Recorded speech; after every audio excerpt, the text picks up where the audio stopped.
Etela రాజేందర్పై case నమోదైంది. గ్యార ఉపేందర్ ఇచ్చిన ఫిర్యాదుతో కేసు నమోదు చేశారు పోచారం పోలీసులు. ఏకశిలానగర్లో సెక్యూరిటీ డ్యూటీలో ఉండగా ఈటెల రాజేందర్తో పాటు 30 మంది తమపై దాడి చేశారంటూ ఫిర్యాదు చేశారు.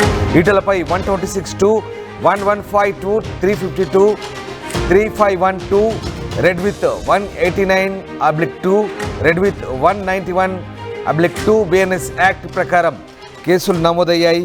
తెలంగాణ బీజేపీ కీలక నేత మల్కాజిగిరి ఎంపీ ఈటెల రాజేందర్పై కేసులు నమోదు చేశారు పోలీసులు.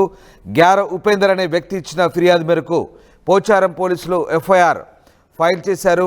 ఏకశిలానగర్లో సెక్యూరిటీ డ్యూటీలో ఉండగా తన అనుచరులు 30 మందితో కలిసి వచ్చి ఎంపీ ఈటెల రాజేందర్ తనపై దాడి చేశారంటూ బాధితులు ఫిర్యాదులో పేర్కొన్నారు. మంగళవారం మేడ్చల్ జిల్లా పోచారం మున్సిపాలిటీ పరిధిలోని ఏకశిలానగర్లో రాజేందర్ పర్యటించారు. బాధితుల ఫిర్యాదుతో స్థిరాస్తి దళారిపై ఈటెల ఆగ్రహం వ్యక్తం చేశారు. ఈ క్రమంలో ఆయనపై చేయి చేసుకున్నారు.